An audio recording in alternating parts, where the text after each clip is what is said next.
Donc, on va dire à Botaï que dans l'interdiction de construire des trucs, on avait parlé de Maké Bepatish et de Metaken Mana. Vous vous rappelez la définition de cette interdiction? Maké Bepatish, c'est quoi? Maké Bepatish à Botaï, c'est quoi? Allô? Tenir le dernier coup. Ouais, ça veut dire quoi le dernier coup? Finir la truc. Range de dire utilisable. Voilà, Khazak. À partir du moment où tu vas prendre un ustensile et le sortir de la situation de non utilisable, tu vas le rentrer dans le stade d'utilisable, à ce moment-là, tu faisais cette direction de Horaïta, de Metaken Mana. Quel exemple on avait donné? Quel exemple on avait donné à la bouteille de Metaken Mana par excellence? Les lunettes avec le petit. Les lunettes. Donc les lunettes à bouteille, quand tu viens et que tu mets ne serait-ce que un cure-dent ou quelque chose de passager comme ça, de très fin, à l'intérieur de la branche, de manière à ce que la branche qui est partie, tu viens la raccorder avec la lunette, et bien tu fais une interdiction dérecta, même si tu n'as pas pris le tournevis et la vis. Juste tu as inséré quelque chose et maintenant, donc c'est passager, c'est quelque chose de très, très comme ça fragile, mais tu vas, grâce à cette action, tu vas pouvoir maintenant l'utiliser, eh bien, tu transgresses l'interdiction de la Torah de Metaken Mana. Metaken Mana, donc c'est le fait d'achever la dernière étape d'une construction. D'accord? La Gemara avait donné l'exemple de prendre un marteau avec lequel on frappait un fer chaud. Et voici que quand on utilise un marteau, donc avec du fer, pour frapper du fer chaud, qu'est-ce qui va se passer? Il va ramollir, il va perdre sa forme. Donc comment tu fais? Donc tu fais 10 coups avec le fer chaud, et après un coup sur quoi? Sur l'enclume. Quand tu mets un coup avec ton fer chaud qui est tordu sur l'enclume, tu vas le rendre. Botaï. Vous allez vous mettre là, moi je vais mettre derrière. Faites attention. Tu vas le rendre quoi quand il est tordu? Là, je parle pas de Torah, là, je parle d'un truc tout simple. Vous ne savez pas, c'est vraiment fatigué. Top, on répète. Quand tu prends un coup, que le marteau il est tordu, et que tu lui mets un coup, qu'est-ce que il va devenir? Non, tu vois, c'est pas compliqué. Ce qu'il va dire, c'est intelligent, là, c'est vrai. Mais bon, tu comprends, quand on apprend, c'est pas de notre faute, le noir, il est un peu gelé, c'est pas de notre faute. Là, je vais vous faire un chido rempli en vous allez voir s'il va vous dire. Il ne sait pas à quelle vitesse vous allez dans votre esprit. Donc, quoi qu'il en soit, à votre taille, quand tu fais maintenant cette étape, tu viens frapper avec le marteau sur l'enclume, tu vas lui donner une forme plus droite, plus carrée, de cette manière, tu faisais cette interdiction de Horaïta, de Metaken Mana. C'est la même chose quand tu as le marteau avec le manche, et que tu as le bout en fer, et que voici que le manche il est trop fin par rapport au marteau en soi-même. Alors qu'est-ce que tu fais pour le consolider? Tu viens insérer une baguette de bois comme ça, ou un cure-dent, ou je ne sais quoi, tu vas l'insérer au bout de manière à consolider ton marteau. C'est clair, Bataille, ou qu'est-ce qu'elles ont, Orly? Elle est pas là, vous avez de la chance. Top, ok, Bataille. Donc de là, on était arrivé à l'interdiction d'ouvrir une bouteille. De quelle bouteille s'agit-il? Quelle bouteille on n'a pas le droit d'ouvrir? Jus de raisin. Très accueilli de raisin. Pourtant, j'étais pas là. Si, j'étais là. Non, je parlais de... Non, c'était... Ok, alors ouais. Alors donc, pourquoi on n'aurait pas le droit dans une bouteille en fer, tandis que dans une bouteille en plastique on... Pourquoi on pourrait? Parce que ça c'est... Mais là, quand vous donnez ce genre de réponse avec un mot, c'est comme ça. C'est pas... Si c'est une phrase entière, alors je l'entends, mais si c'est un mot, c'est que comme ça. Donc on a dit à Botaï, quelle est la différence entre le plastique et le fer, Chirel? Non, pas Chirel. Rivka. Quelle est la différence entre le plastique et le fer? Vous allez dire ça à votre khatan, vous allez le clouer, parce que c'est... En général, les khatanim, enfin les bachorim, mais je vois, ils ne connaissent pas les différences. Rivka, quelle est la différence entre le plastique et le fer? Quand tu ouvres une bouteille, quand on ouvre une bouteille, qu'est-ce qui va se passer? Le tout, il est déjà fait. Qu'est-ce qui va se passer? C'est quoi la différence? On avait fait des travaux pratiques ici, oui? Je sais pas. Le bouchon, il est déjà c'est quoi la différence entre les deux? C'est attaché, non? D'accord, tandis que le bouton en fer, c'est un fakir, il est au-dessus. Il survole la bouteille. En fait, il n'est pas à l'intérieur. Tu crois qu'il est à l'intérieur, en fait, il est improduit. Il est en train de sursauter. Il est compressé. Alors, on a dit comme ça que la différence principale entre un bouchon en fer et un bouchon en verre, c'est que tout simplement, il y avait des rails. D'accord? Chirel, devant devant la salle de cours, il y a là-bas une bouteille de avec un bouchon vert. Amenez-moi la bouteille, s'il vous plaît. Il y a le jus de raisin avec un bouchon vert. Donc on a dit à Botaï que la seule différence qu'il y avait entre une bouteille en fer et une bouteille en verre, c'est que même dans les deux cas, tu avais un bouchon et tu avais une bague en dessous. N'est-ce pas? Cette bague, elle n'a aucune importance. Elle n'a aucune importance. Il y a à Bnei Brak, la société de Pepsi Cola, ils ont fait une bouteille de Pepsi Cola sans la bague en dessous. Ils voulaient gagner sa minorité selon la il y a une différence. Parce que la bague, tu t'en contrefiches, tu ne tiens aucune importance à la bague. Une bague, tu n'as pas de bague. Quand tu ouvres ton bouchon, toi, tu n'as rien créé. Quelle est la différence dans vos tailles entre une bouteille en fer et une bouteille en verre? Est-ce que vous voyez de loin ou vous ne voyez pas? Ouais, vous voyez le truc? Qu'est-ce qu'il a le bouton? Le bouchon, il est tout simplement... on voit les raies extérieurement. Tenez, transmédé, chacune passe dessus. D'accord? C'est-à-dire que sur le bouchon, en bouteille, on peut constater les rails qui se trouvent donc sur le goulot de la bouteille. Vous voyez ces rails là qu'il y a? Comment ça s'appelle? C'est les silotes. Hein? En plastique, il y en a qui ont ça aussi. Non, elles ont toutes ça. Toutes les bouteilles, elles ont ça. Parce que c'est comme ça qu'on vise, qu'on évite. La question, c'est est-ce que Le bouchon, il avait avant ou il le avait pas? bouchon, il était déjà porteur de ces rails avant que je l'insère dans ma bouteille, ou bien il s'est venu après? C'est dans une bouteille en bouchon en plastique en retard. D'accord? Une bouteille en plastique, eh bien les rails, ils sont déjà à l'intérieur. Les messilotes sont déjà existantes avant la construction de la bouteille. C'est-à-dire que quand je viens pendant Shabbat et que j'ouvre, c'est une bouteille en quoi ça? C'est pas une déjà ouverte? Une déjà ouverte. Bon, remarque, ça, vous avez raison, si on est déjà ouverte, c'est mieux, mais c'est pas grave. Amenez-la. Comme ça, on refait les travaux pratiques en bouteille, je vois que vous n'avez pas fait vos devoirs. Non, bah, on a tous. Il y a ma collègue aussi. C'est pas la GP, pardon, ça y a plus de mots. Tom, vous voyez la bouteille, la différence? Non, vous voyez pas. Le bouchon, extérieurement, il est parfaitement lisse. Que, pourtant, à l'intérieur, il y a huilé. Même si la preuve, c'est qu'on peut l'ouvrir et le fermer. Donc, à l'intérieur, c'est la même chose. Mais extérieurement, il était pas lisse. Le bouchon en fer est porteur, donc on va reconnaître les marques de ces messilotes, de ces rails, tandis que dans le bouchon en plastique, on ne le voit pas. Alors, c'est quoi la différence? Qu'est-ce que ça change pour moi? Pas qu'on va créer le bouchon dans l'autre. C'est-à-dire quoi? Alors, c'est comme ça. C'est-à-dire qu'à la machine là-bas à l'usine, eh bien tout simplement, le bouchon en fer n'a jamais existé en tant que bouchon vissable. À l'usine, il y avait un bouchon, on l'a dit, plus large que le goulot. On n'a pas de ça, ou c'est moi qui... Si, on n'a pas ça. Ah d'accord, parce que vous regardez avec des yeux de garde en fri, vous avez mangé des poulets en fri ce soir? Ah d'accord.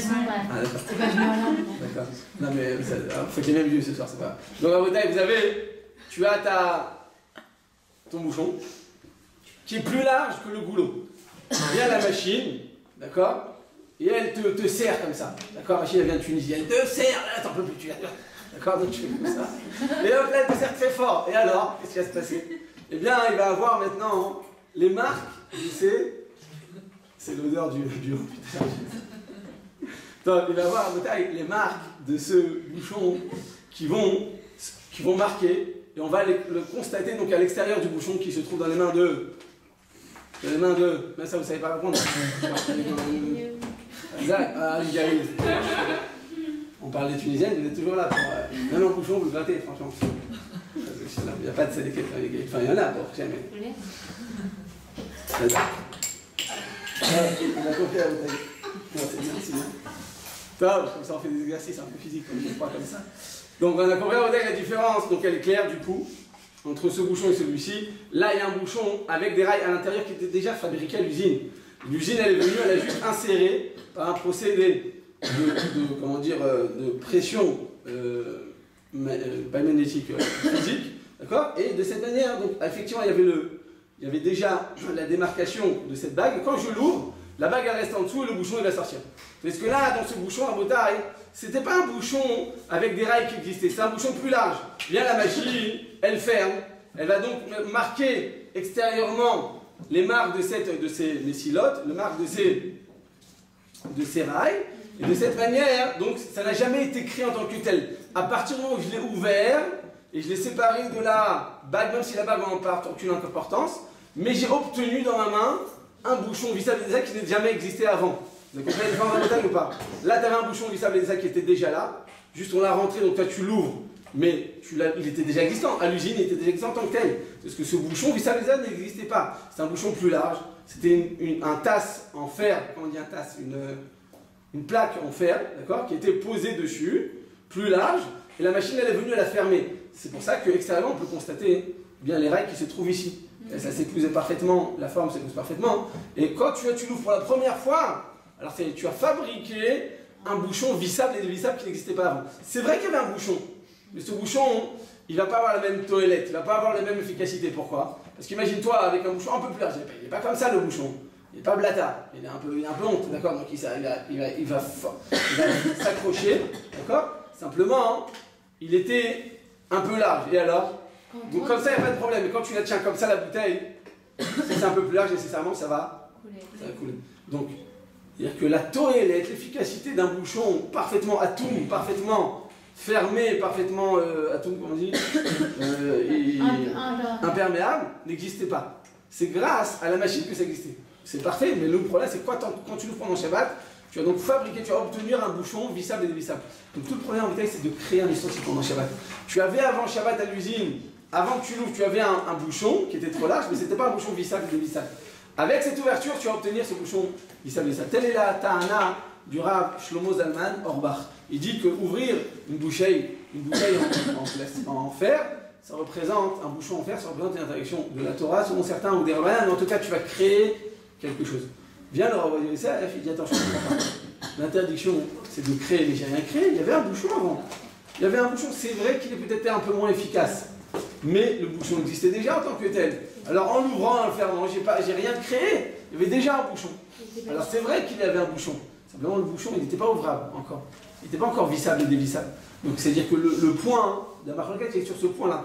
Est-ce qu'on a créé quelque chose ou on n'a pas créé quelque chose? L'un va te dire non, il était déjà existant, le bouchon comme là. L'autre te dire non. Alors Shlomo te dit non, il n'a jamais existé en tant que tel. Est-ce que c'est clair la différence? Pour tout le monde ou pas? Parce que je vois à chaque fois qu'on me demande d'ouvrir la bouteille avant Shabbat, pourquoi on a le droit? Pourquoi tu as le droit effectivement, mais pas là. Pas la bouteille, non? En verre, c'est clair pour tout le monde la bouteille ou pas? Oui. On va dire le permet. On va dire le permet. Pourquoi? Parce qu'il dit que c'était déjà un bouchon. On n'a pas fait. Parce que tu avais déjà un bouchon dans tes mains avant de l'enfiler sur le boulot. Le bouchon existait déjà. La notion, le concept de bouchon existait déjà. Il était déjà. Il n'était pas utilisable quand même. Il était utilisable. Non, c'est-à-dire qu'il n'y a pas une mouche, une poussière, elle ne va pas pouvoir rentrer dans le bouchon. Protéger des mouches, mais c'est pas utiliser un bouchon. Mais simplement, dans ce cas précis, on va dire dans un an, parce que même comme ça, je pense que si on ne bouge pas, s'il est bien, proche, il est bien sa mood. Il va pas. C'est que dans un certain. Si on fait un certain mouvement. Donc c'est peut-être la différence finalement elle est très fine entre les deux poskim. Mais comme certains poskim vont dire que c'est une interaction de Horaïta, alors on va dire qu'on a la chance. T'as qu'à faire ça à l'entrée de Shabbat, fais-le. Vous voyez ce que je veux dire? En plus là, la svara elle a l'air juste. Tu n'avais jamais sur le bouchon. Mais ta kanana, la construction d'un ustensile, si l'ustensile existait déjà avant Shabbat, il n'y a pas de problème. Le problème c'est que là il n'existait pas en tant que tel. D'accord, c'est comme ça n'existe pas en tant que tel. Alors, tu viens maintenant. Non, on ne fait pas de trou parce que là, Moshe Lévi dit que si tu fais un trou, tu détruis. Si tu détruis, tu as plus perdu qu'autre chose. C'est pour ça que dans ce cas-là, on l'ouvre avant Shabbat. Si tu ne l'as pas ouvert avant Shabbat, c'est pas grave, tu demandes à un enfant d'ouvrir. Tu demandes à un enfant d'ouvrir, c'est bien. Qu'est-ce qui se passe? Non, tu as une copine, elle n'est pas marquée, elle ne connaît même pas. Là, tu lui fais la différence, elle dit qu'il y a la différence, ça s'est permis, truc, quoi, vous voulez des extrémistes. Elle n'arrive pas à faire la différence. Tu peux lui demander d'ouvrir pour toi ou pas? Oui. Pourquoi oui? Il m'a dit la différence. Mais pourquoi? Bien, vous ne pouvez pas un peu oublier vos cours comme les autres. Oubliez, regardez, à toute froid. Oubliez, enlevez les chiens, ça doit être à cause de ça. Top, pourquoi on peut demander à une amie de le faire, oui ou non? Oui, bah oui, vous avez dit on peut demander. Pourquoi on pourrait? Parce que Rav Badia, il a dit quand même que. Alors, parce qu'on a les milices morts, donc il n'y a pas de l'ifné hiver, bravo, c'est d'abord une bonne réponse. J'ai pas dit ça la dernière fois, mais quelqu'un ça m'a dit.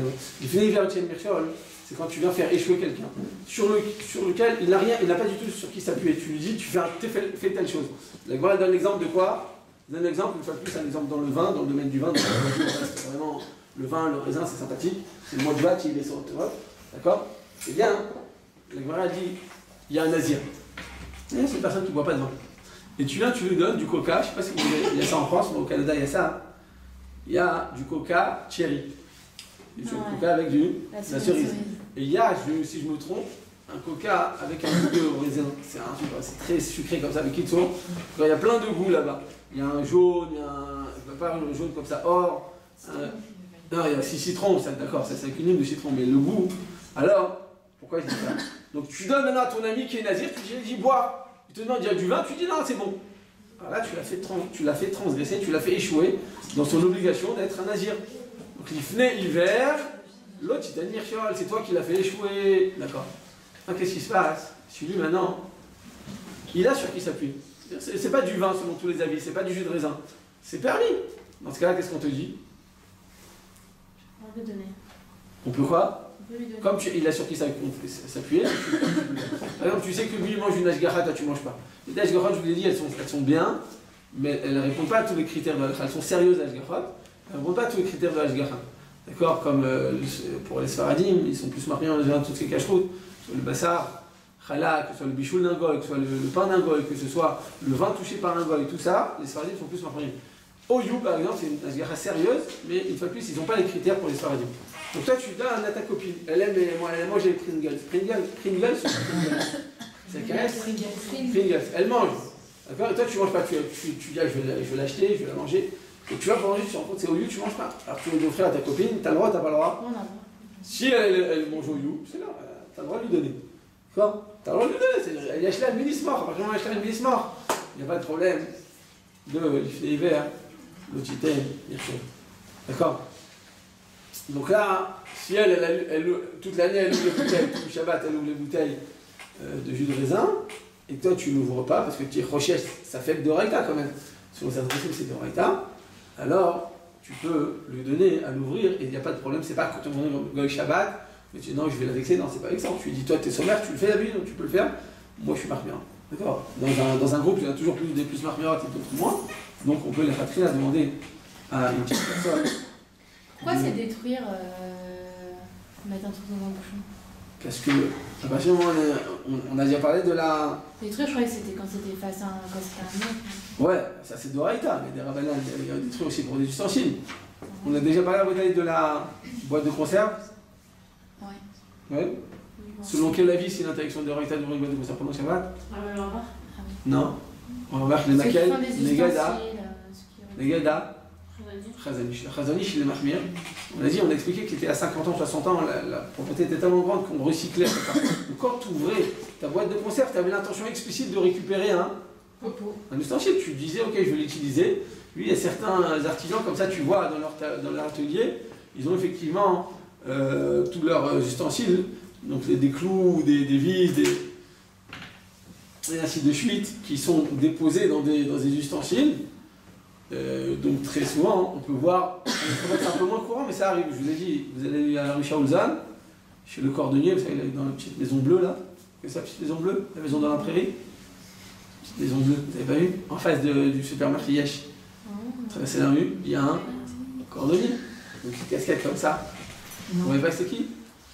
Bon, alors c'est un très gentil, donc là-bas, dans son atelier, c'est un tout petit truc, hein, il s'enferme, ça avec la caméra et tout.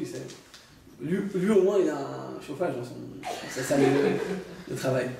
Eh bien, là-bas, tu vois dans quoi il pose tous ces ustensiles, tous ces.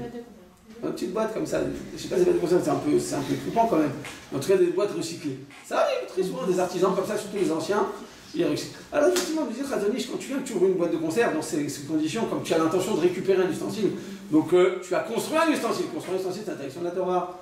Bien, le Rav Shlomo Zalman, il dit c'est vrai, quand tu as l'intention explicite, mais qu'est-ce qui se passe si toi tu l'ouvres et tu le jettes immédiatement? On va comparer cette boîte de conserve à quelle peau, à quelle clipa, à quelle écorce? L'écorce de la noix. La noix, quand tu manges, tu récupères une coquille, tu dis j'en ai jamais besoin. Alors, je vais dire l'exemple de qui? La galénette. La galénette à l'approche de Hanouka, elle va tous les jours elle oublie de trouver une nouvelle Hanouka, c'est une galère ça comme travail. À un moment elle te trouve des boîtes, des écorces, et elle te dit ah ça c'est bon, c'est parfait. Après, vous savez, quand tu pensais à quelque chose comme ça toute la journée, tu le vois partout après. D'accord, c'est comme les sangliers de Obélix. D'accord, tu viens, je sais pas, tu vois des chaussures, tu dis ah ouais je peux peut-être mettre à l'intérieur de l'huile, après je vais l'allumer, tu vois partout, tu vois un potentiel pour ton projet, je sais pas, même les filles qui font architecture, tu vois quand une fois j'ai vu une fille qui faisait avec quoi, elle m'a montré, je sais bien, elle m'a montré un... Des allumettes? Non, elle faisait avec des bâtons de glace. Elle a fait tout un truc avec des bâtons de glace, c'est-à-dire ils t'apprennent un peu avec... Alors effectivement, dans ce cas-là, si toi tu viens recycler ce genre d'écorce, alors effectivement, quand tu l'ouvres, tu as l'intention explicite de construire un ustensile. Même si tu manges le fruit, mais toi, tout ton but, c'est de récupérer l'ustensile. Donc dans ce cas-là, on pourrait l'armure. Mais à l'autre époque, chez Fa, les gens en général ne vont pas commencer à aller chercher des écorces. Toi, c'est parfaitement permis de l'ouvrir. Donc la même c'est permis d'ouvrir. Il nous dit Rav Shlomo Zalman Auerbach, tu auras le droit aussi d'ouvrir une boîte de conserve. Complètement ou il faut laisser en faire? De vêtements. Complètement. Ouais, parfaitement, totalement. Parce que quand on l'ouvre, c'est comme exactement. On va comparer la boîte de conserve à la noix qu'on va ouvrir, et on va retirer le fruit de l'écorce. C'est clair, Bretagne? C'est clair pour tout le monde. Ouvrir une boîte de conserve, c'est permis ou pas? Oui. Ça dépend. Si tu as selon Khazon-Ish et que tu as des braques et là-bas on est marmire, il faut l'armir. Parce qu'une fois de plus, il est recherché les leçons de Bretagne. Mais pour le Rav Shlomo Zalman Auerbach et tous les poskim sfaradim, mais beaucoup de poskim ashkenazim, c'est parfaitement permis. Viens, le Khazon-Ish, il dit écoute, si tu as oublié de l'ouvrir en Shabbat, fais un trou de l'autre côté de manière à rendre impropre à l'utilisation ce même ustensile. Comme ça, tu vas l'abîmer. Puis alors, à Moshe Levi, j'ai dit tout à l'heure, il te dit non, si tu fais ça, tu détruis maintenant un ustensile. Détruire un ustensile, c'est interdit. Donc, c'est la raison pour laquelle tu devras te montrer vigilant de ne pas abîmer l'ustensile, de ne pas abîmer la boîte de conserve. Parce que si t'es marmira, finalement tu maquilles là d'un autre côté parce que tu as détruit. Pour ne pas construire, tu vas détruire. Donc c'est finalement la même chose. Vous savez, il y a des bidons comme ça, je crois que je ne vous ai pas parlé de ça, il y a des bidons d'huile. Si. Ouais, on a parlé de ça pour faire les jus, le sirop, on a déjà fait ça. Ok, donc là c'était juste une révision, vous êtes tellement dans l'inanime que ça nous a pris 30 secondes pour réviser le truc. Mais c'est pas grave, il vaut mieux revoir ce genre de choses parce que en général on se trompe dans la halachot. Ouvrir la bouteille. Les boîtes, une boîte de... Du coup, vous n'avez pas répondu de tout à l'heure. La bouteille de jus de raisin. Oui. Vous m'avez dit oui, ok, les fenêtres verts, mais l'autre raison que vous Il a fait non, en développant les fenêtres verts, je me suis arrêté là parce que je me suis dit c'est suffisant. Mais l'autre raison c'est quoi? C'est que lui, il ne voit même pas comment ils sont. Quand est-ce que moi, en tant que religieux, je ne peux pas dire à une personne fais-le? Par exemple, une personne était dans les rues de Paris, tu as froid, tu es en plein hiver, et tu n'as pas tes clés ou tu as laissé le loquet comme ça ouvert. Et le voisin, le concierge, il dit ah non, il fait exprès de te l'enlever à chaque fois. Donc t'es coincé comme ça dans la rue. T'es coincé, t'en peux plus, t'as froid, tu truc. Et là tu vois monsieur Michael Shabbat, un juif, chez Michel, il y a Michael Shabbat. D'accord? Tu peux lui dire ouvre-moi ou pas? Non. Oui ou non? Non. Jamais on veut dire ça. Quelqu'un m'a dit la dernière fois quand j'étais à mon dernier voyage, il m'a dit qu'il était dans la rue comme ça, il n'en pouvait plus, ça faisait 1 heure, il était avec son père, il était un peu mal religieux, il a dit j'en peux plus. Allez, je demande à un monsieur, parce que j'écris dans le livre que s'il ouvre lui-même, il n'y a pas de problème, tu peux rentrer avec lui, c'est un goy. Mais de lui demander, pas explicitement, tu peux aussi. Alors là, il a dit j'en peux plus, je lui demande. Il est parti, il dit monsieur, il a vu un goy comme ça, avec les joues roses comme ça, bref, c'était sûr que c'était un. Et il lui dit monsieur, excusez-moi, peu importe, on ne peut pas s'épêcher, bref, il s'embrouille. Et il lui explique, il dit d'accord, pas de problème. Il lui fait le code comme ça, après il dit Shabbat Shalom, si tu es juif. Il a pleuré, il m'a dit vous rendez compte? Non, mais alors, il m'a dit est-ce que dans ce cas-là, il a fait si une personne elle est Mechalel Shabbat, les pharisiens, elle montre à tout le monde qu'elle le fait. Alors tant pis, c'est la verra pour elle. Mais là, à Botaï, quand tu viens demander quelque chose à quelqu'un, et que lui le voit comme un issour, il va te dire mais attends, c'est religieux, ils s'en foutent, c'est interdit, en plus que nous on brûle au Geilam, ça va mal passer. On voit ça, cette notion, on l'a vu dans le Chinuch Yeladim. Le Chinuch Yeladim, tu ne peux pas laisser tes enfants faire une avera. Par contre, si c'est pas considéré comme une avera, c'est-à-dire qu'ils font un acte, ils sont encore très jeunes.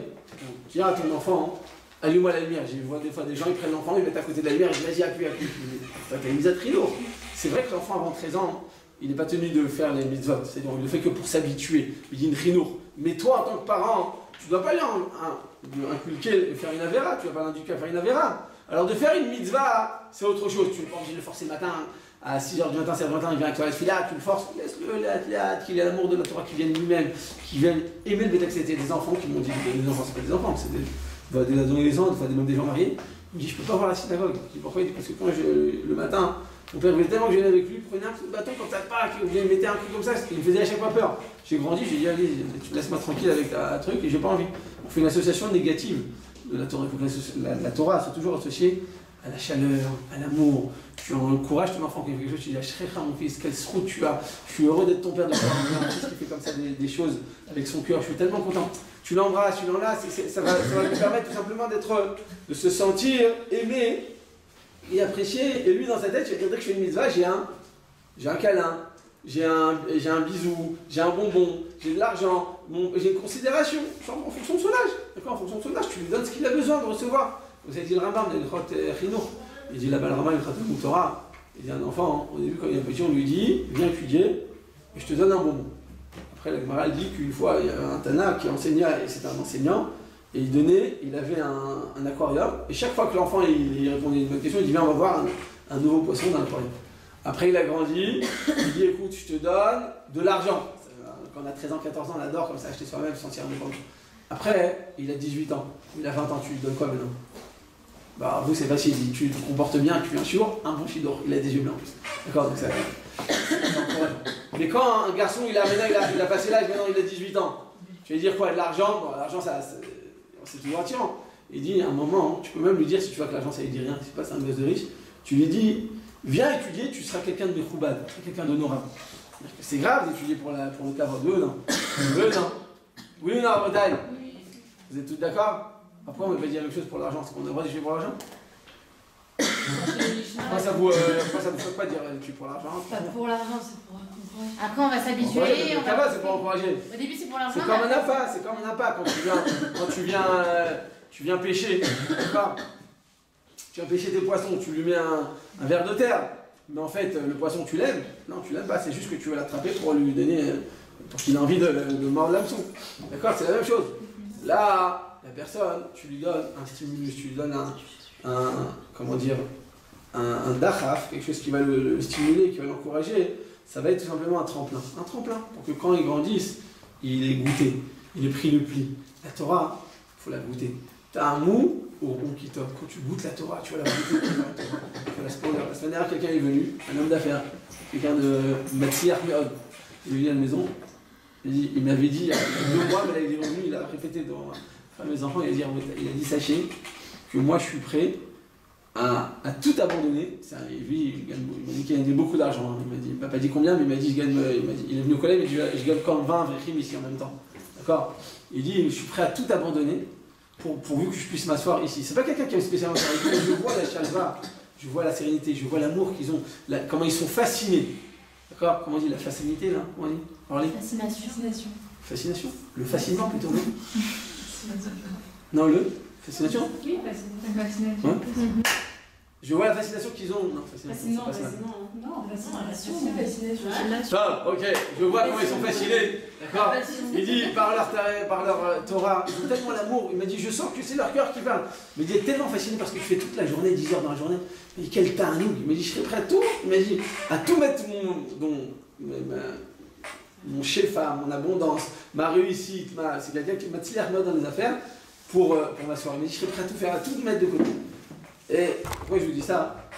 Parce qu'il faut que la Torah elle soit toujours associée avec une association positive, que l'enfant il kiffe. C'est pour ça que ça passe, l'amour de la Torah il passe par les mamans. Comment vous pouvez donner l'amour à la Torah à vos enfants? Vous n'avez jamais étudié les Gemara. C'est quoi le limou? Le vrai limou, c'est la Gemara, de comprendre, de faire des choses. C'est très théorique la Torah là, avez-vous fait sur pratique, que ce soit de la lacha, que ce soit du moussa, parce que vous êtes des femmes, vous avez un esprit pratique, vous savez comment descendre cette Torah divine à la vie de tous les jours. Mais un homme, dans son monde, il ne connaît rien, il ne truc pas, c'est-à-dire c'est pas du tout, c'est pas du tout le but de prendre la Torah. Il dit je ne vais pas te descendre la Torah. Pour lui, c'est un peu bas de dire comme ça.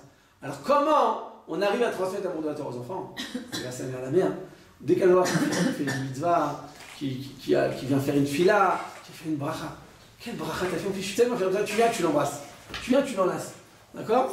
Bien sache que de cette manière, tu vas pouvoir lui permettre, eh bien, dans sa tête, sans le savoir, c'est inconscient, d'associer positivement la mitzvah à une récompense, à une chaleur. Et quand il va grandir, ça va rester à votre tête. Chaque fois que vous allez l'encourager, l'embrasser, le bénir, les chabek auto, ça va, en grandissant, sache que ça va transmettre, ça va émaner de lui. Et quelqu'un ici au collège des rêves, pour qui j'étudie ma toute la journée, le soir il étudie avec un bal, avec quelqu'un qui travaille. Il étudie jusqu'à 10h du soir, ou 9h30, et il le ramène en voiture. Il le ramène il lui doit aller à Ramon. Donc il le ramène à Givat Shaul. Là-bas, il y a une trempe d'arbres. Vous savez, là-bas, Il y a une station et tous les gens ils s'arrêtent pour aller à Ramot, à Shrem Israël. Il dit, cet homme-là, qui travaille, donc ce Balavaï, tous ses enfants, tous, ils sont tous à Ponovitch, mais c'est le top des enfants. C'est-à-dire, je crois qu'il a 7 enfants, je ne sais pas combien. Ils sont tous acceptés, ils viennent d'une yeshiva Sfarad, et ils prennent de cette yeshiva, ils prennent un seul barreau à Ponovitch, et chaque fois, chaque année, ils prennent son fils à ce monsieur-là. Et c'est un Balavaï, c'est pas un Aver, c'est pas un arabe. Il dit, comment vous avez tous les enfants, tous, bombe atomique, le meilleur barreau, il est là-bas, comment c'est possible? Alors il a dit, lui il refuse, il est très honnête le monsieur, mais le Mahachavrut à qui il accompagne, le Mahachavrut tous les soirs, il dit chaque fois qu'il est dans la voiture comme ça, il voit des barreaux échec qui sortent de l'échelle vers 9h30, 10h30. Les enfants ils partent de 6h à la maison, 6h du matin mon fils, il revient le soir à 10h du soir. Il a 14 ans le gosse, et il part pendant, ça fait combien de temps? Du 6h du matin jusqu'à 10h du soir, ça fait tac, ça fait 16h. Ça fait 16h ou je... Ouais, 16h. 16h, vous vous rendez compte, un enfant il a 14 ans. Ah, tu vois, dans une école, un enfant à 14 ans, il a quoi? Il a le foot, il a la musique, les bêtises. Mais bon, il a l'école aussi en plus. Mais là, imaginez-vous, toute sa tête, c'est que Shrem Israël. Alors, dès que le monsieur, il voit les Baruch comme ça qui sortent le soir dans les Shiva, qui attendent le bus pour rentrer chez eux à la maison, il dit quelle route ils ont ces enfants. Comment il les aime, comment c'est. Akadosh Baruch Hu, c'est sûr qu'il est amoureux de ses enfants. Parce que toute leur journée, qu'est-ce qu'ils ont dans la tête? La Torah, les mitzvot, les Hirat Shamayim, Ben Adam Lachavero. C'est-à-dire que il dit, c'est des Chatichot de Hirat Shamayim, ces gens-là. C'est des morceaux d'Hirat Shamayim. Il dit, Ashrehem, quelle route ils ont. Donc il est béni. Pendant un quart d'heure, il bénit tous ses enfants. D'habitude, ouais, qu'est-ce que ça veut dire, des enfants, ils sont sur la route. C'est des enfants, finalement, à 10h du soir, ils courent, ils se poussent dans le bus. C'est ces enfants, il faut bien un petit peu l'ishtacher. Tu vas rester premier à la classe toute ta vie, tu dois un petit peu l'ishtacher.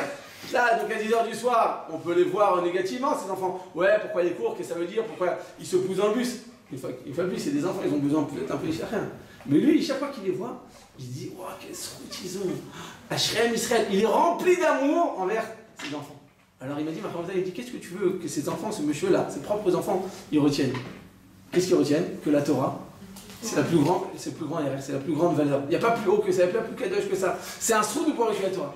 Donc ce papa-là, il transmet à ses enfants sans le savoir. Hein. Il leur dit pas d'étudier, va devenir meilleur, il leur dit rien du tout.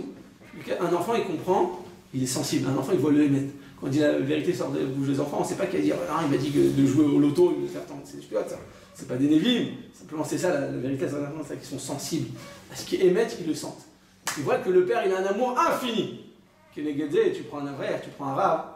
Il entend, l'enfant il entend son père parler, il dit non, mais ce qu'il y a écrit dans le livre c'est n'importe quoi, il s'est trompé, c'est pas vrai, et puis moi j'ai trouvé autre chose, et puis c'est pas vrai, et mis à marque le truc, et je suis pas d'accord avec tel rab. Une fois de plus, c'est son métier, c'est sa vie la Torah. Donc des fois, hein, quand tu es totalement dedans, tu oublies de prendre un petit peu de recul. Qu'est-ce qu'il entend l'enfant? Qu'est-ce qu'il entend l'enfant? Critique. Voilà. Même une fois de plus, toi tu as des bonnes intentions, tu n'es pas d'accord avec ce psakalara, des fois tu entends la radio, des fois moi j'entends la radio des tornites de questions-réponses, je suis pas d'accord toujours avec ce qu'ils disent. Mais alors des fois je dis non, je suis pas d'accord, mais ça dépend aussi comment tu le transmets. Mais même si tu le transmets gentiment, et tu ouvres le livre et tu dis mais... Alors l'enfant il retient quoi? Il dit bon, on peut dire des bêtises, on peut se tromper, on peut... Alors après il me dit non, il faut que je fasse tu vois sur ça que les enfants, vous vous rendez compte les enfants, comment au tornit de la radio, le Rav il connaît les choses, combien de Torah il a en lui. C'est-à-dire que c'est qui t'arrive à associer positivement tout ce qui est Torah, l'enfant il retient. L'enfant il retient, il dit ça c'est la plus grande RR, c'est la plus grande valeur, et c'est ça ce qu'il retient. Donc de là à Rabotai, parce que c'est une suite logique, on parle des enfants et on parle d'ouverture des boîtes d'emballage pendant Shabbat. D'accord, ça va ensemble. Donc on a dit Rabotai, donc c'est pour répondre à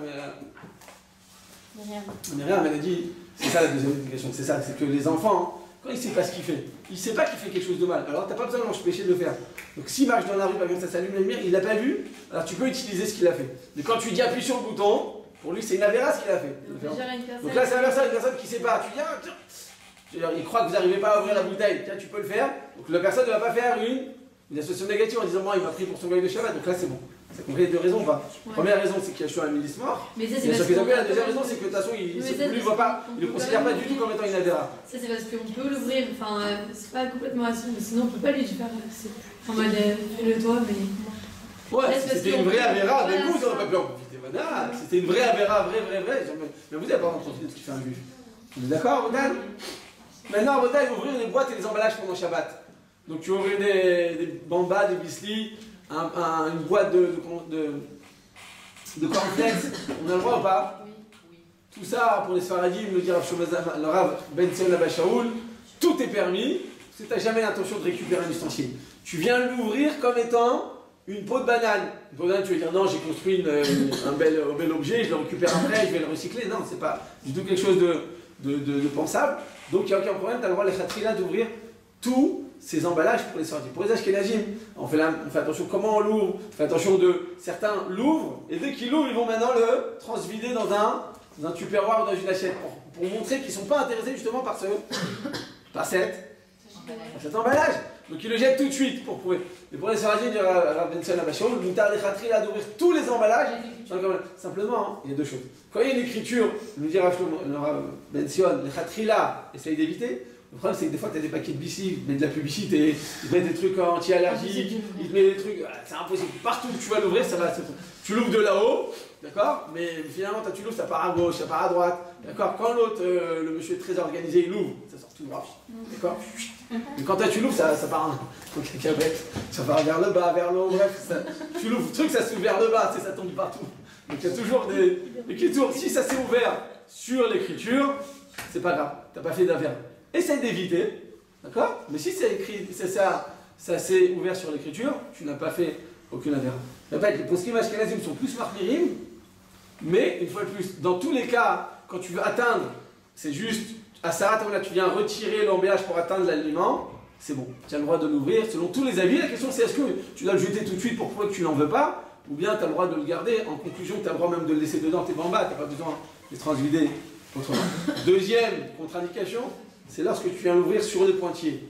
Alors si tu l'ouvres sur les pointillés, les chora, tu vas faire payafé, nous dit Shulchan Aruch, faire un payafé, une ouverture belle et bien ordonnée et bien découpée. Alors le Shulchan Aruch dit que c'est interdit, mais simplement, est-ce que le Shulchan Aruch nous parlait, par exemple, papier toilette de Shabbat, vous savez, il y a toujours une ouverture comme ça, il y a des petits pointillés. Est-ce que c'est ça qui nous parle de Shulchan Aruch? C'est pas sûr. Il y a un livre qui s'appelle Binyan Shabbat qui dit qu'on a même le droit d'ouvrir sur les pointillés. Les Khatrila, on évite. On ouvre sur le côté, on ouvre avant Shabbat. D'accord? On évite, on ouvrira les boîtes ou les paquets avec des pointillés avant Shabbat pour ne pas rentrer dans ces marloquettes parce que même le Rav, dans Shimarat Kabatki el Khata, il fait la distinction entre différents emballages. On m'a dit qu'à Pavé, il y a un Rav, je ne sais pas si c'est un truc de Pavé ou un autre, non, c'est un deuxième, je ne sais plus comment il s'appelle, il a fait un livre sur tous les emballages de Shabbat.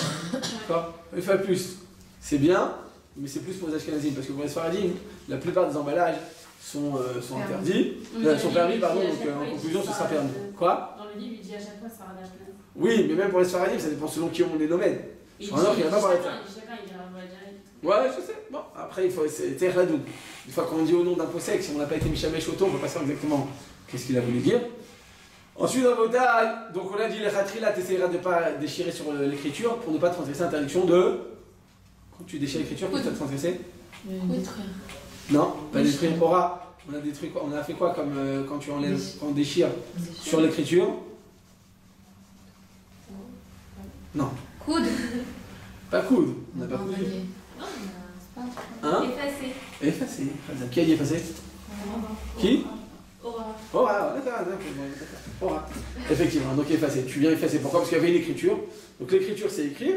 Et effacer, c'est pas seulement prendre du Tipex ou prendre une gomme, c'est aussi déchirer. Quand tu déchires sur l'écriture, eh bien tu vas effacer.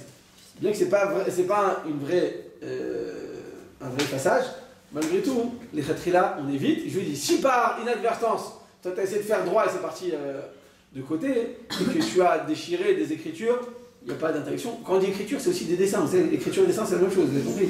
D'ailleurs, qu'on n'a pas le droit de dessiner, on n'a pas le droit d'écrire. Écrire, c'est la même interdiction. C'est-à-dire qu'on n'a pas le droit d'effacer une écriture, on n'a pas le droit d'effacer aussi un dessin. Très souvent, donc, il y a des grands, sur ces emballages, il y a des grandes marques comme ça ou des grands dessins. Alors, tu dois éviter de déchirer tous ces endroits. On a des pots de yaourt. D'accord? Et souvent, ils sont présentés par 4, comme ça. Ils sont accrochés les 4. D'accord? Ou 4 ou 2, minimum. Par 1, des fois, ça se vend. D'accord? Mais souvent, c'est et ça se présente par 4, par 2 ou par 8. Par 6. Alors, est-ce qu'on a le droit de faire ça pendant Shabbat? Donc, de séparer les deux pots de yaourt. Alors, une fois de plus, c'est une marloquette, et on va arriver à la halakha assez entre le Rav Eliashiv et Rav Shlomo Zalman Auerbach. Rav Eliashiv Rabotai, il dit quoi? Il dit quand tu viens ouvrir pendant le Shabbat, tu viens ouvrir un pot de yaourt. Qu'est-ce qu'on est en train de voir? Qu'est-ce qu'on est en train de faire à ce moment-là? Il a fait comme ça. Détaché. Hein? Détaché, c'est quoi détaché? Il a écrit cette interdiction. Hein? Le 30. Non, c'est une de 39, non. Et jouer au foot, c'est une de 39 et la faute. Et mettre un. Ouais, c'est pas un ballon dans le truc. Non, c'est dire. Détaché, il n'y a pas d'interdiction comme ça. Peut-être coller, décoller, j'entends.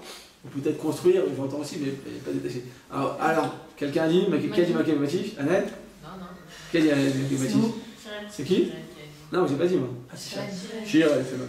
Donc Maké Batish, c'est quoi Maké Batish? Tu avais un ustensile qui était non utilisable et tu l'as rendu utilisable. C'est-à-dire que tu avais. L'exemple par excellence, les lunettes, ok? On peut manger un yaourt s'ils sont collés. Hein. Alors les lunettes, donc, elles n'étaient pas utilisables sur la branche, tu as réinstauré la branche. De cette manière, tu peux pouvoir les utiliser. Parfait.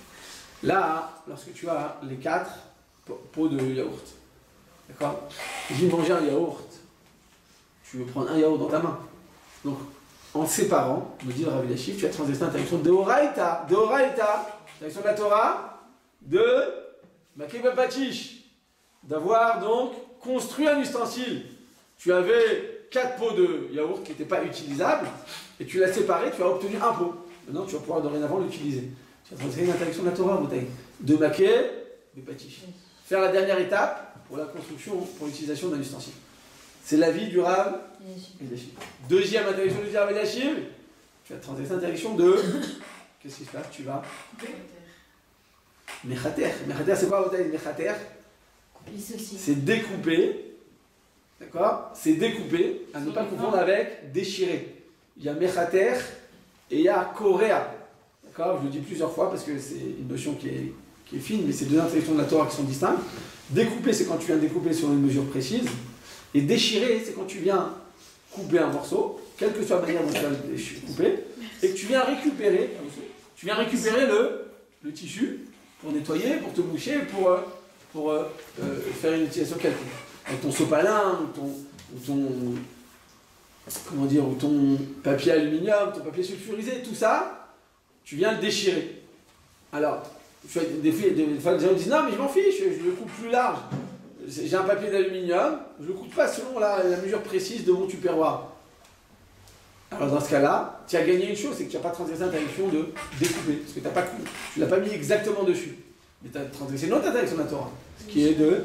Quand tu utilises le morceau obtenu, c'est une interdiction de la Torah de déchirer. Korea, c'est quand tu viens récupérer le morceau. Donc tu vas aux toilettes et que tu dis non, j'ai pas besoin de seulement deux papiers ou 3, c'est la même chose. Tu as une autre interdiction qui est Korea. Déchirer, ça reste quelle que soit la mesure que tu vas couper. Quand tu coupes sur une mesure précise, c'est découper, d'accord? Et quand tu viens utiliser le morceau obtenu, c'est déchirer. Donc là, je reviens à ce qu'on disait à Bretagne. Quand tu viens et que tu fais avec le yaourt, c'est se coupe sur une mesure précise ou pas? Oui. Donc peut-être transgresser comme interdiction en ligne? Découper. On est d'accord, Bretagne? Tout le monde est d'accord? Ça, c'est l'avis du Rav Eliashiv. Il dit donc quand tu ouvres, ça coûte cher quand même de manger un yaourt en Shabbat. C'est comme si tu avais allumé la lumière 2 fois, tu te rends compte, c'est chaud ou pas? Très vite quand même, devant 2 témoins, très vite, c'est pas, on rigole pas. Bien le Rav Shlomo Zalman Auerbach, il dit Moutar lechatrila. Tu as le droit lechatrila d'ouvrir un yaourt. Donc vous comprenez qu'avoir un Rav c'est important parce que sinon tu vas dans tous les sens. Surtout dans Shabbat, l'un il dit Doraïta, l'autre il dit Moutar lechatrila. C'est quoi là le point? Il dit regarde, il dit mais t'as quel mana, il n'y a pas. Il dit pourquoi? Parce que j'ai rien obtenu, j'avais un yaourt, j'aurais pu le manger avec les deux. C'est plus commode, certes, de manger avec un seul, mais j'aurais pu le manger comme ça. Tu peux l'ouvrir, le laisser, hop là, tu manges comme ça. C'est vrai que c'est moins commode, mais moi je m'en fiche. Je porte très peu d'importance à ça. J'ouvre l'emballage et tu manges. Donc tu t'en contrefiches finalement que ce soit collé ou pas. Donc, nous dit quand tu fais ça, tu viens pas mettre quel mana, c'est pas vrai, parce que tu aurais pu le manger différemment. Deuxième réponse à la ta'ana du Rav Eliashiv, il dit c'est Mechater. Mechater, c'est quand tu comptes selon une mesure précise. Mais il dit à l'usine, c'était déjà fait là. Ce que la Torah interdit, c'était la peau d'un animal qu'on venait couper, qu'on venait déposer entre les amoudim, entre les socles, entre les piliers. Tu venais maintenant mettre cette peau de l'animal qui s'appelait le tachash, qui représentait les devantures du Mishkan. effectivement, quand tu viens le déposer parfaitement dessus, c'est une mesure précise, là, tu s'en vas sur l'interdiction de la Torah. C'est vrai, mais là, dans ton cas, c'est déjà découpé à l'usine. Donc, se couper comme ça, ça déjà peu d'importance.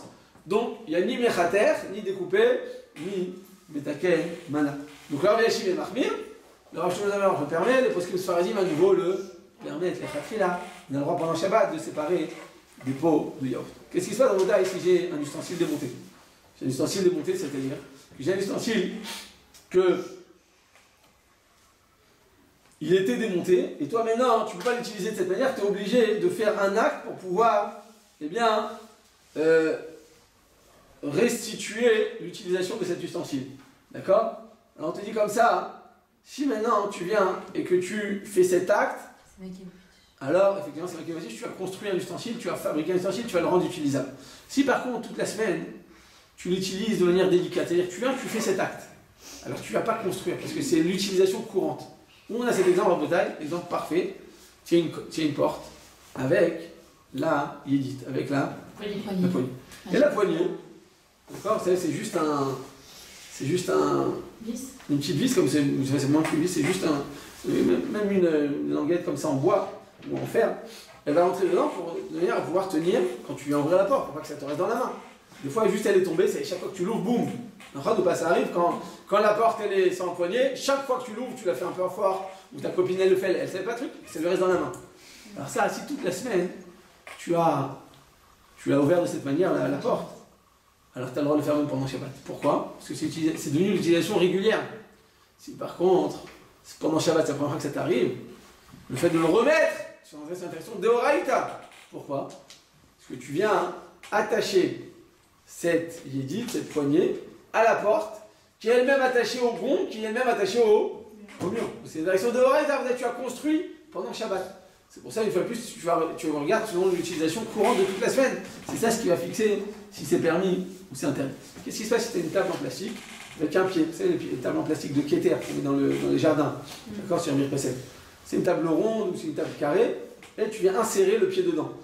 Alors, insérer à Bretagne ce pied, que ce soit dans une table ou une chaise, eh bien, ce sera interdit. Ah, tu vas dire, je mets tout doucement, quand même interdit, parce que tu as mis délicatement que ça devient permis. D'accord? Donc, selon ça, on te dit que ce sera interdit, et même de le déplacer. Donc, tu as maintenant un banc, par exemple, et il te manque un pied. Tu dis, bah, tu sais quoi, je vais le déplacer, et je vais le mettre en. Comment dire? Donc, tu as ton banc avec trois pieds, et maintenant, donc le pied manquant, hein, tu viens maintenant le caler sur une autre chaise. Tu pourrais faire ça ou pas? Je te dis même ça, tu peux pas. De peur que quoi, qu'en le déplaçant, tu oublies, et hop là, tu viens réinsérer, tu viens replacer le pied qui est sorti de ce banc. Donc même de le déplacer, on ne pas là, ça devient mouxé totalement à ce moment-là. Et la rallonge, on a le droit? La rallonge, sans aucun problème, tu as la khatri là. Faire un lit, vous savez, les lits de camp comme ça, que tu ouvres comme ça. Ou un lit de bébé. Le bébé, tu mets les parois, après tu mets à l'intérieur le fond du lit, par-dessus tu mets ton matelas. Moutar les khatri là, tu n'as pas de construction. C'est fait pour être construit, pour être détruit, c'est fait pour être monté, démonté. Moutar les khatri là, de faire tous ces autres trucs, c'est fait pour ça. Ouvrir une chaise de. Comment dire, de jardin, ou une chaise dans laquelle on vient bronzer, d'accord? Tu viens, tu l'étends comme ça, donc tu as maintenant l'armature en bois ou en fer, et à l'intérieur il y a le tissu.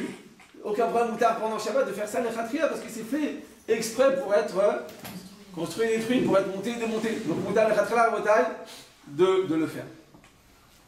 Qu'est-ce qui se passe à Bretagne si tu as un ustensile qui est dévissable, d'accord? Est-ce que tu as le droit d'utiliser un ustensile dévissable en le vissant pendant Shabbat? Bien entendu, c'est une interdiction de bonnet, de sauter, de construire des trucs pendant Shabbat. Même si tu le fais délicatement, ça reste interdit.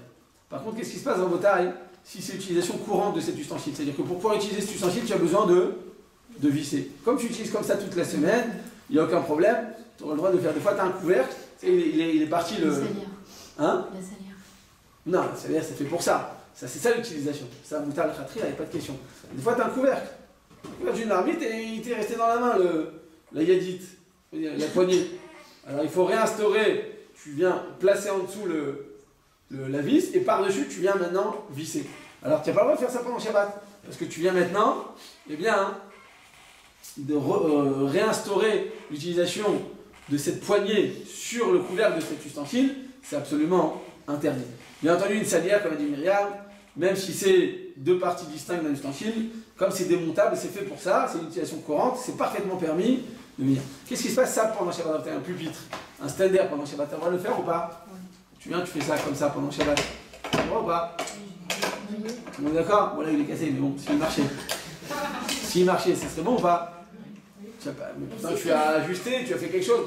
Alors il y a des standards debout, avec, pour ajuster la hauteur, il y a une yédite comme ça. En fait, c'est quoi cette yédite?